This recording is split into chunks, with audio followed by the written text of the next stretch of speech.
नमस्कार दोस्तों, स्वागत करता हूं आपको एक नए वीडियो में। इस वीडियो में हम देखेंगे स्विच बोर्ड का वायरिंग कैसे किया जाता है। अगर इस वीडियो को आपने लास्ट तक देख लिया तो आप कोई भी स्विच बोर्ड वायरिंग आराम से कर लीजिएगा। तो चलिए वीडियो शुरू करते हैं। तो जैसा कि आप देख पा रहे हैं, ये जो स्विच बोर्ड है इसमें एक ठो फ्यूज़, एक ठो इंडिकेटर और 5 ठो इसमें स्विच है और एक ठो सॉकेट है। तो चलिए इसका वायरिंग करते हैं। देखिए ये जो दिख रहा है पीछे से, ये जो है 5 ठो स्विच इसमें है। चाहे बोर्ड में कितना भी स्विच हो, आपको जो देख रहे हैं ये स्विच के नीचे वाला पॉइंट जो है, इसमें जो है सब स्विच के नीचे वाला पॉइंट एक साथ जुड़ जाएगा। ऐसे कॉमन वाला एक साथ पूरा जुड़ जाएगा इसको। तो चलिए पहले इसको जोड़ लेते हैं। पहले तो हम एक ठो तार लेंगे और उसको जो है यहाँ से यहाँ तक पूरा नाप लेंगे और इस वायर को जो है यहाँ से छील लेंगे पूरा। और स्विच के नीचे वाला भाग जो है उस सब में एक साथ लूप कर देंगे चारों को।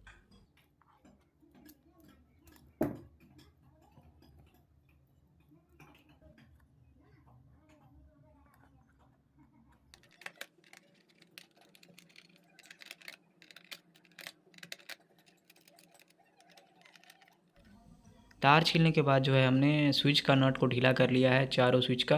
और स्विच के नीचे वाले पार्ट में इस तार को जो है एक साथ लूप कर देंगे, चारों स्विच में एक साथ।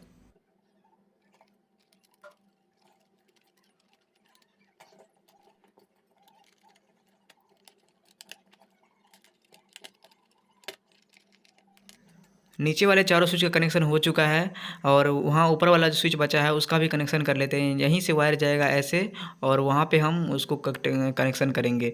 तो ये जो वायर है इसको हम काटेंगे नहीं, इसको बीच में से ऐसे छील लेंगे। यहाँ से जो वायर है ये फ्यूज में भी जाएगा, इसलिए हम इसको काटेंगे नहीं, ऐसे बीच में से छील के और उसको नट को खोल के और उसको बीच से पार कर लेंगे।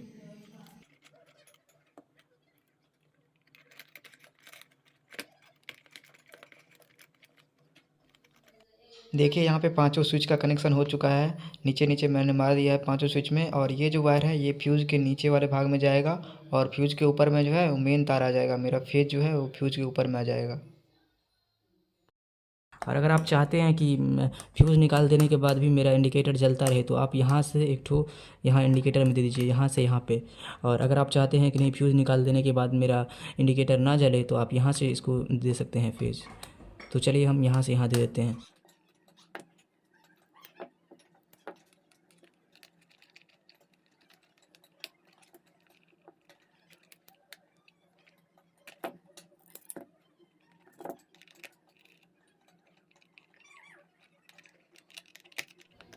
देख रहे हैं मैंने इसका कनेक्शन कर दिया है। अब फ्यूज़ निकाल देने के बाद भी जो है इंडिकेटर मेरा जलता रहेगा। तो यहाँ पे जो है मेन फेज आ जाएगा और यहाँ पे न्यूट्रल आ जाएगा। तो चलिए न्यूट्रल का कनेक्शन करते हैं। इंडिकेटर के ऊपर जो है न्यूट्रल उठ के ये सॉकेट में जाएगा। सॉकेट में लिखा रहता है कहाँ पे न्यूट्रल है, तो वहाँ हम इंडिकेटर से ऊपर से सॉकेट में दे देंगे।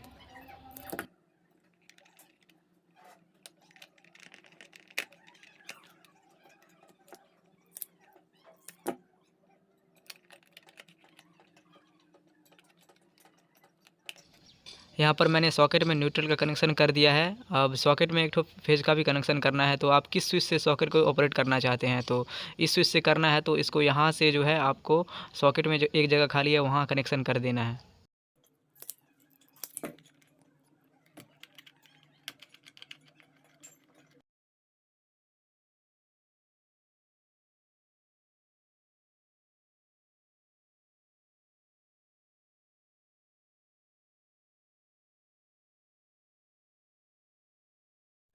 सॉकेट का कनेक्शन कंप्लीट हो चुका है। अब इस स्विच को आप दबाइएगा तो ये सॉकेट है ऑन हो जाएगा।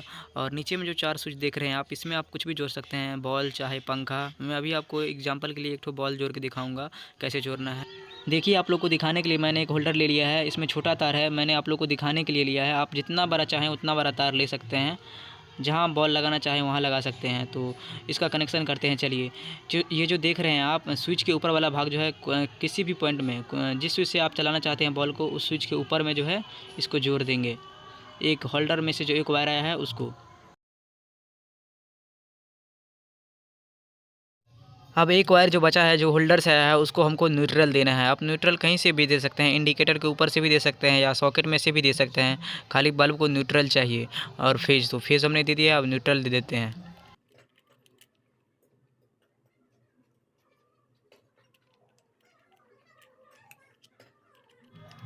यहाँ पर लाइट का कनेक्शन जो है हो चुका है। ऐसे ही आप पंखा कनेक्शन कर सकते हैं। पंखा का एक वायर स्विच के ऊपर वाले पॉइंट में जोड़ दीजिए और दूसरा जो है न्यूट्रल में जोड़ दे दीजिए कहीं भी। तो चलिए इसको फिर से बताता हूँ मैं आपको। ये जो ऊपर में जो आप वायर देख रहे हैं, ये जो लाल और काला, ये जो लाल जो है ये फेज़ है और ब्लैक वाला जो है न्यूट्रल है। तो फेज़ जो है फ्यूज़ के ऊपर आ गया और न्यूट्रल जो है ब्लैक वाला वो इंडिकेटर के ऊपर आ गया है। तो यहाँ पर वायरिंग कंप्लीट हो चुका है। तो चलिए इसको टेस्ट करते हैं। अगर आपको अभी समझ में नहीं आ रहा तो वीडियो फिर से देखिए, आपको ज़रूर समझ में आ जाएगा। मैंने बोर्ड में लाइन का कनेक्शन कर दिया है। अब चलिए चेक करते हैं होल्डर में बल्ब को लगा के कि सब कुछ ठीक चल रहा है कि नहीं।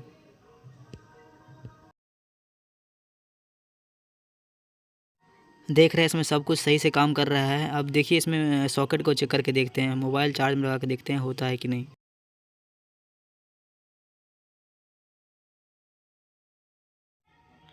मोबाइल चार्ज हो रहा है, देखिए सब कुछ ठीक से काम कर रहा है। वीडियो अच्छा लगा हो, कुछ सीखने को मिला हो तो वीडियो को लाइक कर दीजिए। अगर कुछ दिक्कत है, कुछ समझ में नहीं आया तो नीचे कमेंट करिए। और ऐसे ही वीडियो के लिए मेरे चैनल को सब्सक्राइब कर लीजिए।